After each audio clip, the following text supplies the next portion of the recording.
Brigitte Lahaie, Sud Radio, le Love Conseil. On va parler de notre quotidien. C'est les psys qui disent ça et je suis assez d'accord. On gère notre quotidien en fonction de la manière dont on a vécu son enfance. Il y a quelque chose d'assez proche et ce point me paraît intéressant parce que ça explique pourquoi c'est parfois si compliqué de vivre ensemble lorsqu'on est de deux cultures très différentes ou d'éducation très différentes. Parce que dès l'enfance, on apprend à apprécier les petits plaisirs du quotidien ou pas. On se sent toujours dans l'obligation de faire tout ce qu'il y a à faire, certaines tâches à accomplir avant de se faire plaisir, ou au contraire, on se fait plaisir et on laisse tout traîner. La manière dont on aura été éduqué dans l'enfance, ça a son importance. Je prends un exemple très clair. Il y a des familles où on vous apprend à éteindre tout le temps la lumière dès que vous sortez d'une pièce, puis il y a des familles où on peut tout laisser allumer et que ça pose pas de problème. Et dans le couple, très vite, le quotidien va s'imposer et naturellement, on va oublier de vérifier si on est compatible dans un quotidien et quels seraient les points sur lesquels il faut vraiment s'entendre parce que justement il y a incompatibilité.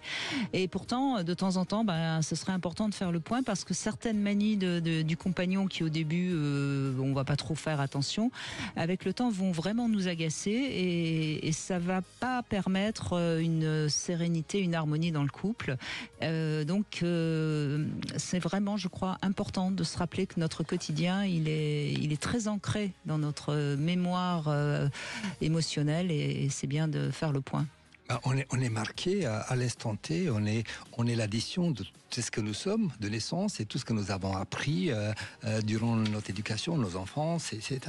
Et il y a toutes ces routines qu'on installe par l'éducation à la maison et puis qu'on va essayer de reproduire après. Et puis, il ne faut pas oublier la Madeleine de Proust. On a en permanence besoin de retrouver ces sensations du bonheur lorsqu'on était enfant avec toutes les tâches ménagères qui étaient ingrates à l'époque, qu'on ne comprenait pas, que finalement ça nous ramène, c'est qu'on fait ces tâches-là et en fait on va revenir 15, 20, 30, 40 ans en arrière, à un moment où ça m'arrive encore des moments, et ça c'était de bonheur, sauf que un couple c'est deux psychés, un couple c'est deux.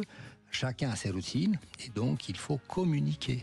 Et c'est ça l'élément clé. C'est un couple qui avance, il faut respecter l'autre, il faut que ça communique pour voir où, surtout quand les routines sont contradictoires. Parce que du coup, si on ne parle pas, c'est là qu'il y a la violence. S'il n'y a pas le verbe, la parole, quand il n'y a plus de parole, il y a quoi ?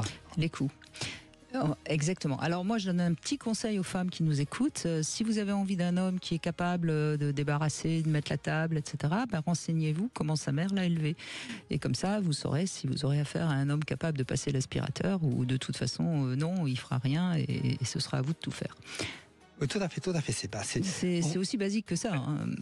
Et puis, cela étant, je suis sûr et certain qu'il y a quand même des hommes qui sont prêts à se remettre en question. C'est juste, mais des femmes aussi d'ailleurs. Absolument, c'est des deux côtés. C'est justement, c'est l'harmonie. L'harmonie, c'est quoi ? C'est que on est comme on est. Est-ce qu'on peut faire chacun la moitié du job pour être en phase, enfin, sur les différents aspects du quotidien routinier ?